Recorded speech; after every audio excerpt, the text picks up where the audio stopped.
All right.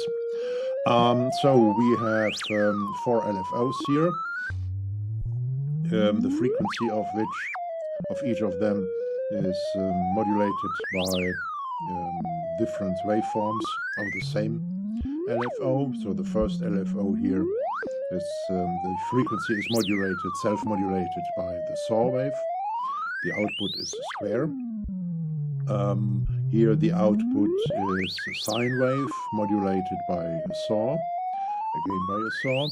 Here the output is a triangle modulated by a triangle, and here the output is a saw wave modulated by a square wave. The different frequencies and the different modulation strength you can read in the book. Please don't mess up the modulation strength, the strength of the, let's say, pseudo feedback with the share, the output, the overall output of each LFO has in the edit modulation curve, which we see here. This is the modulation curve. So the signal paths are quite easy, from LFO to this attenuating VCA, regulating the share of the modulation path. From here it goes to the mixer. All mixer sliders are at the same level here. I could regulate the share of each LFO here additionally, but I won't.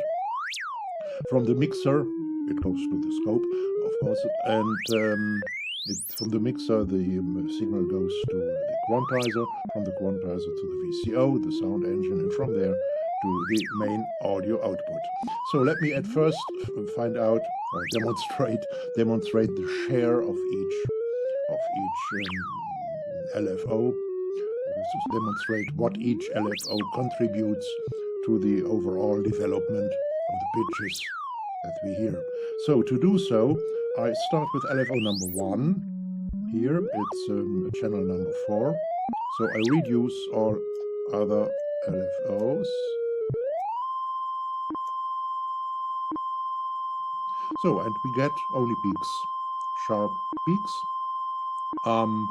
Sure, it's a square wave output modulated by a saw wave, and you will have seen the graph in the book. We have only these peaks. So, more or less constant tone or a constant pitch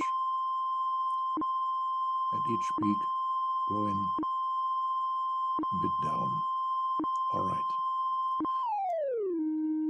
Now, what's LFO2 contributing? Every LFO2 outputs a sine wave modulated by a saw. So let's have a look what this LFO does.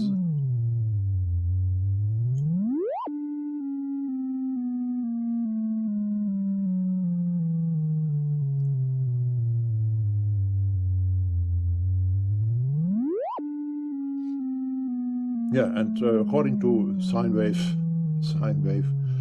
we have two extremes, and the lower extreme causes that the pitch stays at the lowest point for a while before it goes then quite fast up to the upper extreme. You see and know the shape from the book. And both together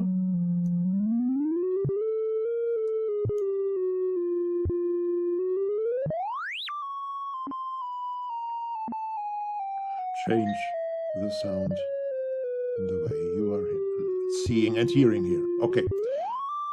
Now for LFO3. LFO3 puts out a triangle wave modulated by a triangle, and it's, well, what's here? Yeah, okay. And it's channel 1.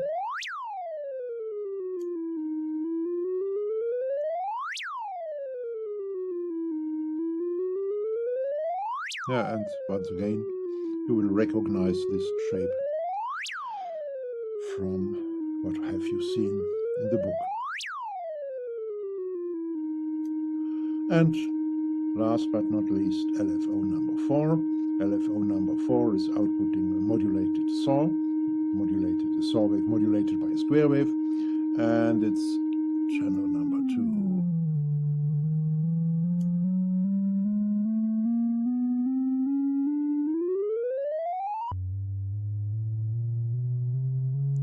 Together with LFO number 3. Now,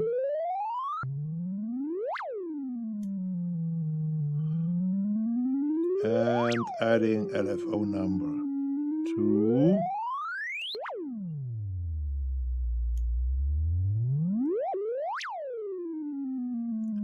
And adding LFO number 1.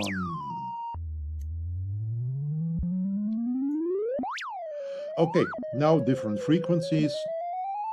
I'll start with LFO number 1. These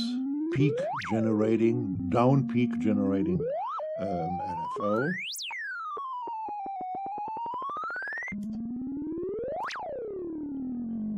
And now I'm getting into audio rate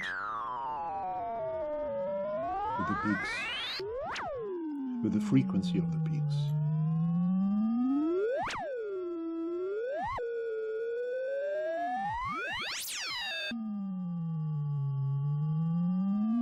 And let me go down again. LFO number 2, increasing the frequency.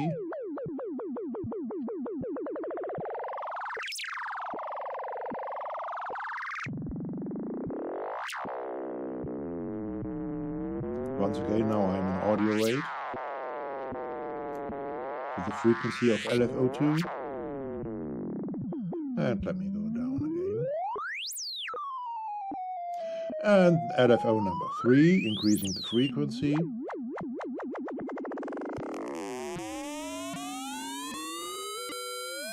Now I'm in audio rate, obviously.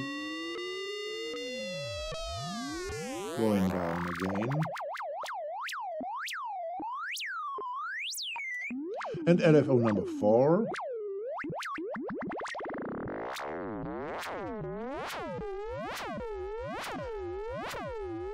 And now let me, just for fun, increase the frequency of all 4.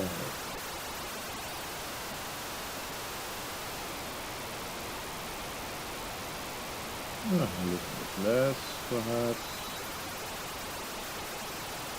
Here we get a nice sound. It's not about generative etching anymore right now.